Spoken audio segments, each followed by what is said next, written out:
अस्सलामुअलैकुम व्यूवर्स, मैं हूं मोहम्मद रिजवान और आप देख रहे हैं YouTube channel Chinese Pakistani foods. तो आज हम बनाएंगे आलू के पकोड़े। तो पकोड़े जो हैं वो बहुत ही ख़ास डिश है, सौगात है रमज़ान मुबारक की। तो पकोड़े जो हैं वो क्रिस्पी किस तरह से बनाए जाते हैं और नरम क्यों हो जाते हैं, तो आज हम इस वीडियो में देखेंगे।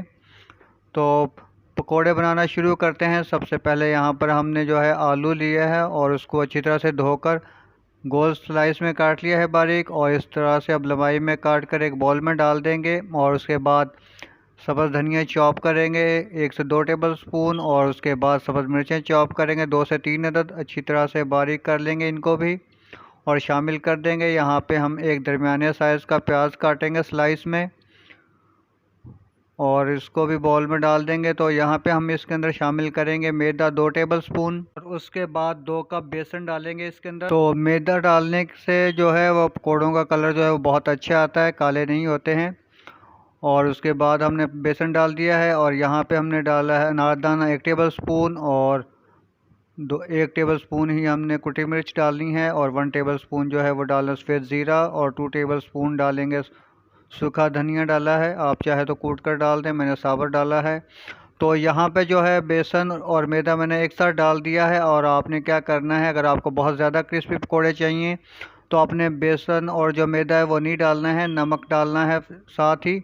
और सब्ज़ी जो है आलू प्याज जो हैं उनको इस तरह से अच्छी तरह से मल कर रख देना है 4 से 5 मिनट के लिए। और उसके बाद जो है बेसन डालकर उसको दोबारा से इस तरह से मल लेना है आपने। तो मैं यहाँ पर पानी शामिल कर रहा हूँ थोड़ा सा, लेकिन आपने जो है वो बिल्कुल भी पानी शामिल नहीं करना है, पानी नहीं डालना है। बग़ैर पानी के ही आप इस तरह से मलते रहेंगे तो जो है वो ख़ुद ही बहुत अच्छा सा जो है वो मसाला बन जाएगा पकौड़ों का। तो इसको हम अच्छी तरह से मिक्स कर लेंगे ताकि मसाले और बेसन जो है वो गुठलियाँ ना रहें, अच्छी तरह से मिक्स हो जाएं। तो यहाँ पे इसके अंदर हम डालेंगे 1 टेबल स्पून जो है नमक डालेंगे, और 1 टीस्पून जो है इसके अंदर सुरख मिर्च डालेंगे पिसी हुई। तो नमक मिर्च जो है वो कम ही रखें, ज़्यादा हो तो बद जायका हो जाता है, खाया नहीं जाता। और अगर कम हो तो फिर भी बन जो है वो रायते या केचप के साथ खाया जा सकता है, इसलिए नमक मिर्च हमेशा कम ही रखें। अगर आपके पास चखने की ऑप्शन ना हो तो फिर जो है नमक मिर्च हमेशा कम ही रखें। तो यहाँ पे हमने बहुत अच्छी तरह से मिक्स कर लेना है। तो ये बैटर जो मसाला जो है ये सख्त होना चाहिए, नरम ना हो, क्योंकि अगर ये नरम हुआ तो फिर जो है पकोड़े भी वो नरम ही बनेंगे। जितना ये सख्त मसाला होगा उतने ही क्रिस्पी जो हैं वो पकोड़े बनेंगे। तो इसको हमने साइड पर रख देना है और साथ ही हम कढ़ाई चढ़ा देंगे ऑयल डालकर चूल्हे पे। तो 4 से 5 मिनट के लिए हमने इसको रखना है। तो ऑयल जो है वो गर्म हो चुका है, तेज़ गर्म होना चाहिए ऑयल। तो जब आप पकोड़े जो है वो फ्राई करना शुरू करें तो आग जो है फ्लेम जो है वो दरमियानी कर दें। तो और आग तेज़ करने का मकसद ये है कि पकोड़े जो है वो बाहर से फ़ौरन से पक जाएंगे और ऑयल अंदर नहीं जाएगा।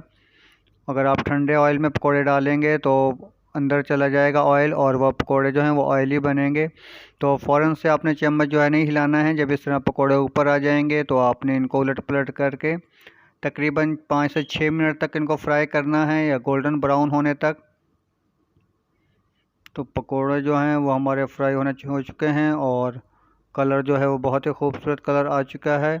तो हमने 5 से 6 मिनट 7 मिनट तक इनको फ्राई किया है और पकोड़े हमारे तैयार हो चुके हैं। तो इस तरह से किसी छलनी या टिश्यू पेपर के ऊपर आप निकालें ताकि जो ऑयल है वो भी ख़त्म हो जाए। तो यहाँ पे देख सकते हैं बहुत ही खूबसूरत कलर आया है और आप ज़रूर ट्राई कीजिएगा।